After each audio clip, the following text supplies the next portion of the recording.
Hello guys, welcome again to our YouTube channel. We are here again to discuss some few points about marriage, and I know that we are going to help someone there. Yeah, karibuni sana. Yes, how are you guys? My name is John. I'm John Chege.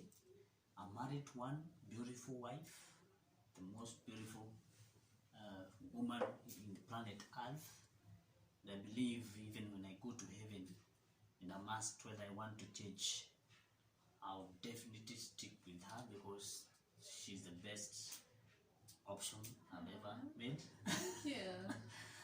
I heard someone talking the other day, and it was kind of asking if God comes now, or by any chance we are told to select the wife or the husband. He said, he told me I will just go for another person. I cannot go to my woman.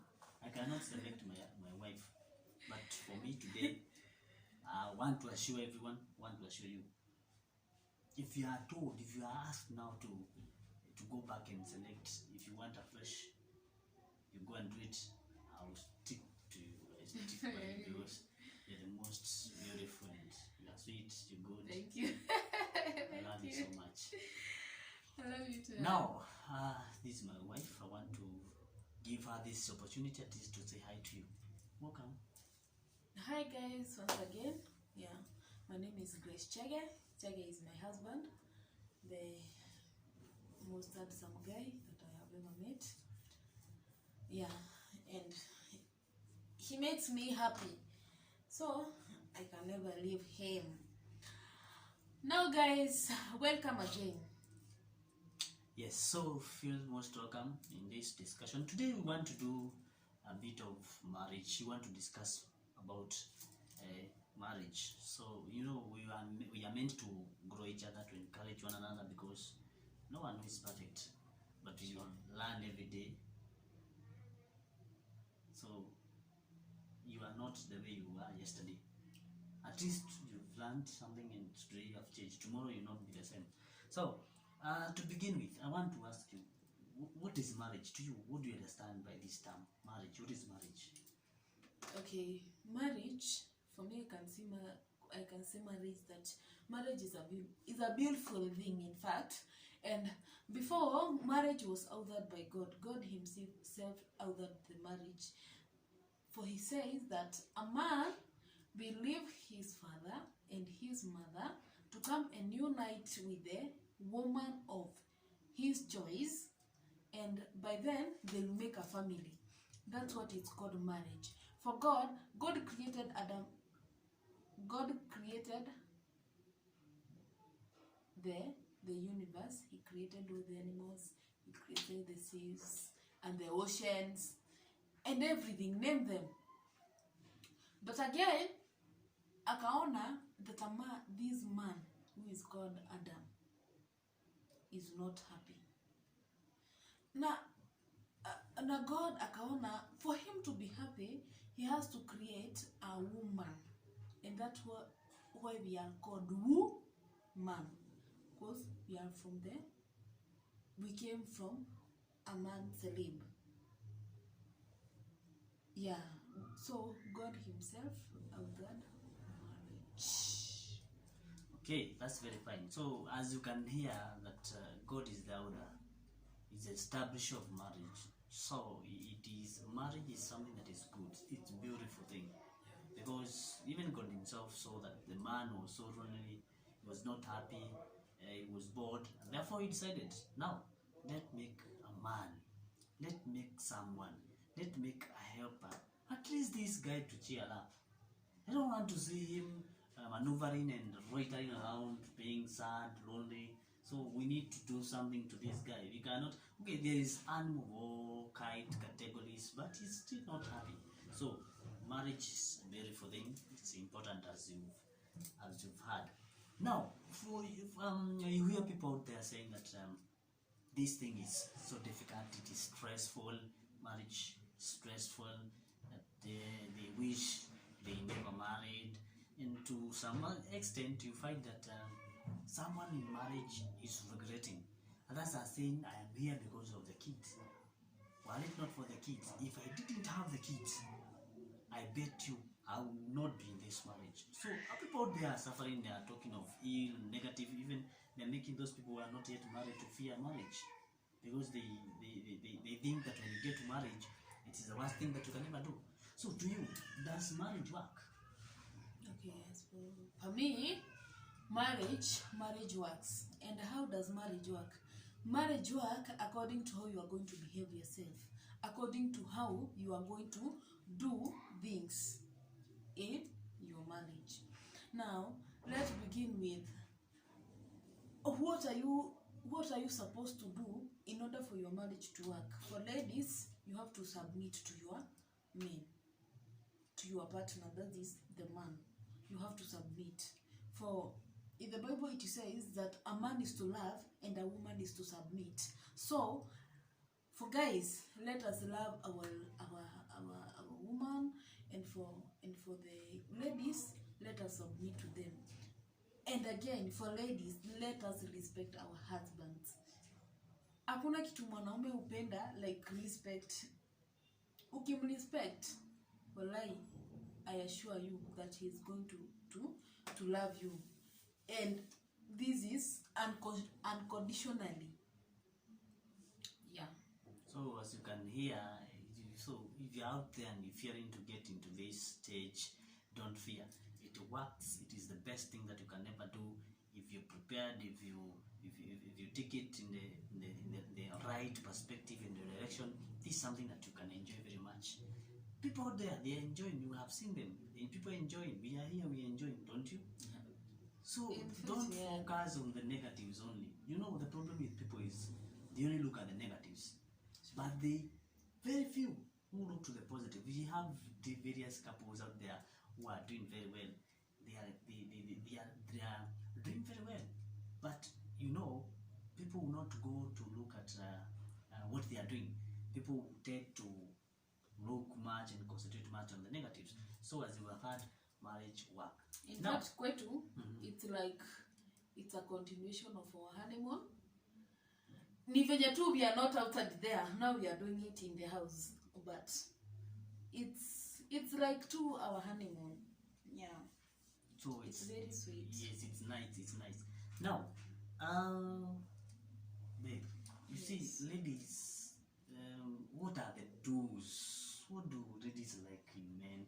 Okay, for ladies to be happy in marriage, so what do they like? What are the do's? Or what as guys, what are you supposed to do? So yes, we as ladies, yeah,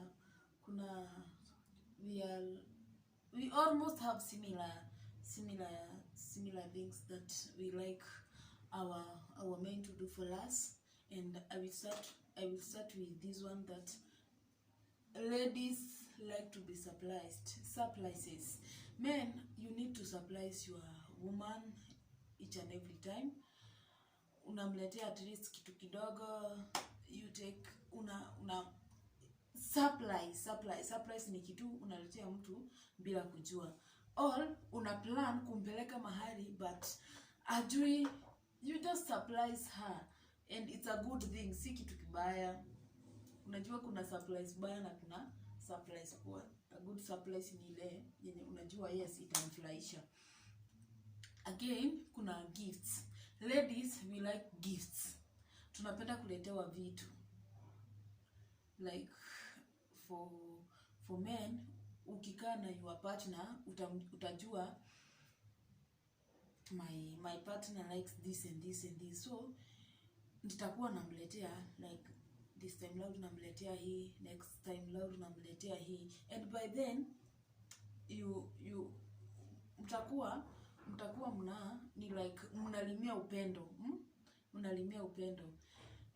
Kitu ingine ya we ladies we like ni kupelekwa out once in a while. It's at least we feels nice when tunakuja na kuambia babe, at least nataka tuende mahali to relax, we talk and at least utafeel yes, at least you have somebody mwenye is taking care of you.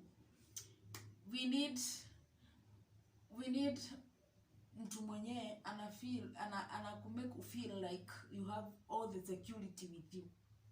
What do you mean by you have all the security with you, to be precise?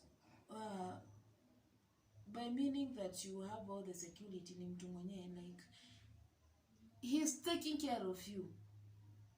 Like hata mkienda mahali anataka kujua where are you? Okay. What are you doing?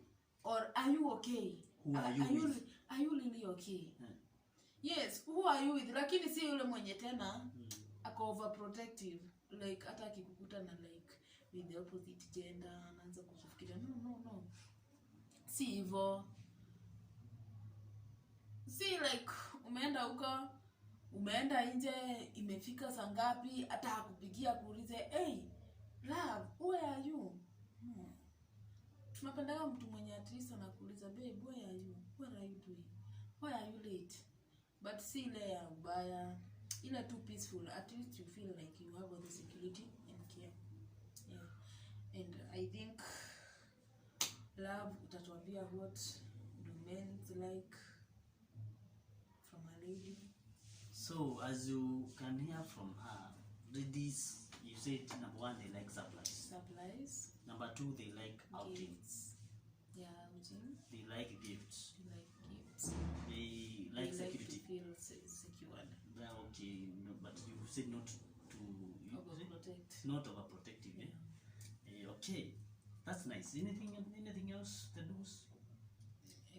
I think those are the similar ones that utakuta like kila has. Yeah. Hizo zingine it's like they are somehow personal. Okay, as men, as is very simple. We our things are not very much complicated. As far as men are concerned, you find that men like respect. Respect is very important. Respect. You know, there is this thing you see, the ego, yeah. The ego. Men have that thing, the ego, yeah. You find that they like to be honored, to be respected. Yeah, to some extent we want to feel, we want to feel that we are the man of the house. So anything that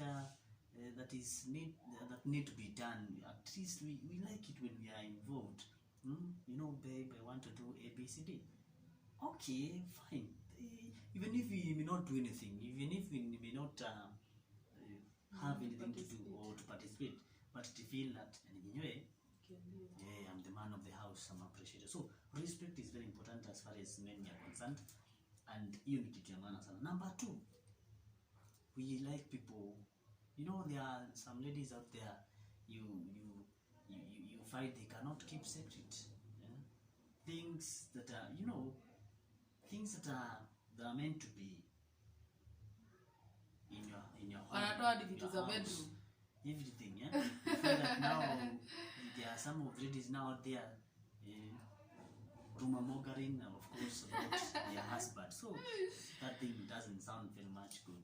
So it's very important for you to, okay, if you find I have weakness, I have a problem, kindly come approach me, tell me, this is and this and this and this and this. It's not right. I don't think I appreciate this. Rather than you go and share with someone, thinking that that person is your friend. Then a friend will take to a friend will take to a friend will take a friend, and then by the end of the day, you find that the thing have gone abroad. So it's very important for you to understand some of these basic things. So when we're not much complicated, respect is all what we need, right? Now we've talked of the do's. Well, what about the don'ts? What are the don'ts as far as ladies are concerned? What is this thing that as when we do it, you feel that it doesn't sound good, you don't appreciate, it's not right? So what are some of the don'ts as far as the ladies are concerned? Okay, for the don'ts, I think it's like vice versa of the do's. Unakuta like kuna wanaume mwenye like akikuoa now we ni housewife, hata ufai kutoka hapo ufai kwenda mahali, vitu kama hizo. And again unakuta he's not taking care of you. Babe, kazi yako tu ni kukaa kwa nyumba. Hata hakuna siku hataki kuja kuambia yes babe, I want us to go somewhere and relax. No. Hizo vitu for ladies hatupendi at all. Mwanamume mwenye ni dormant yani ni kukaa tu kwa nyumba. Akitaka kwenda out labda anaenda huko. Unajua mwanamume it's very hard to put ati mwanamume anakaa kwa nyumba. Sometimes he will get out and go to hang out with the friends, and by then unakuta alienda mahali jioni ndio anakuja kukuambia babe I was here. Unaona, wanaume always they go out, but for ladies unakuta alikuweka kwa nyumba, jenda mahali. No, hatupendi vitu kama hizo. But for the don'ts, kitu ingine ni tunapenda wanaume wenye wanatusaidia. Unajua Mungu akiumbia mwanamke alisema is a helper. Lakini si eti ni yeye atakuwa akifanya kila kitu. At least unapenda mwanaume, at least hata anakuja anakuambia babe let me help you this. I know you are tired. Let me help you doing this and this and this. Kama like tuseme wewe uko na huko unapika, unaosha vyombo, unafanya vitu zako. Na at least akusaidia kuambia babe wacha nikupanguzie nyumba, and you will appreciate. Babe, wacha nikusaidie kufanya these small things za nyumba. By then you will feel like you're loved, and at least you have uko na mwanaume kwa nyumba. Yeah. And those other things, they are the vice versa of the don'ts. That's nice. So basically those are the don'ts, and as you've heard, the don'ts just the vice versa of the do's. So you find that if you do such things, it becomes very simple and become very important for this. So do you have anything to, as you come to the closure of this session, do you think we have something that you need to share? Okay, what I can share is about the, when you are together, you as partners, when you are together, you have to come to arguments. When you come to these arguments, you have to choose a peaceful way how to solve them. Because mkikuwa pamoja hadi muargue, amwezi kuwa ati all along it's a smooth way. No, it have to come a rough way. So you have to look for how you will solve them. And by then utakuta your marriage at least it's working, it's really working. And for marriage to work, there have to be love, and that's why tunasemaga love wins. Wins hiyo kushinda ni unakuta yes it's working. Solve your argument peacefully, and I know Mungu hata hapendi place kuna fights, cause if you don't know how to solve your argument, mtakuta sometimes that you are fighting it. It's not a good thing. It's not a good thing at all. And tukifuata hizo maagizo, najua kila kitu itakuwa sawa, and our marriages at least they will be restored for those that have been down, and for those that are working, I know it will continue more and more and more. Barikiwe. Yes, so as you've heard, it's very important for us to, I say it, and I normally say that what you don't feed, it will eventually die. So if you don't eat, if you don't take food for a long time, what will happen? You become huge, become big. What will happen? If you don't eat, what will happen? Obviously, you will become slim and slim and slim and slim, and mwisho you'll die. Yes, that is it. So if you want something to grow, you must feed it. And when you talk of feeding marriage here, you don't mean that you I know some of the viewers are saying, but I bring food in the house. Yeah. No, that's not what you mean. You don't mean that you bring the food, you bring the machoma, the pizza, the hot dog, the kebab, and so on and so forth. Follow the do's and the don'ts. Yes, the feeding that you are referring here is, can you ensure that you do the do's and you ensure that you don't do the don'ts, because this is now the feeding. So if you do the do's, you find that your marriage is growing. If you do the don'ts, then you find this, it's like you are not feeding your marriage. Yeah. That means eventually you still die. So please, kindly, I would urge each one of us that we try to restore or to come back to the right senses and the right path, because as we said from the beginning, that God is the author of this, and the mind of God is happiness. The mind of God is happy. From the beginning, He said, "Let get a helper, so that this guy will be happy. You no longer be lonely." So the mind of God, as far as the marriage is concerned, is happiness and joy. So let us try to ensure that in our marriage you have joy, we have peace. When you are stressed out there from the job, you come to the house, you find peace. When you're tired from the job, you come to your house, you find peace. When you are sick, when you come to your family, they comfort you and you find peace there. But not the vice versa. You are stressed from the job, and then you come to the house, you get, it is the real hell now. You come from a long journey, you tired, and then you wish you spend some time there. So let's try to do the do's and try our best to avoid the don'ts. And if we do this, we assure you that the marriage will be nice, to be sweet, to be enjoyable, because it's a beautiful thing. So anything else as you conclude? Yes, thank you very much for watching. Thank you for being with us. Thank you for listening to us. We urge you to like, subscribe, and you share. Hapo chini kuna button, kuna ya red, hapo red imeandikwa subscribe. So kindly place it there. Boom, your subscription. Then at the top kuna hiyo notification bell. There's a bell hapo juu. Unaona? Hebu angalia, si kuna bell unaona hapo juu. Sasa hiyo inaitwa subscription. And I mean the notification bell. So you can place it so that if we post anything new, any material that we post, you'll be the first person to get in touch with it. Otherwise, thank you very much for watching us. Thank you, thank you, thank you, thank you. Don't forget to like, subscribe, and share. God bless. Barikiwe. We love you. Thank you.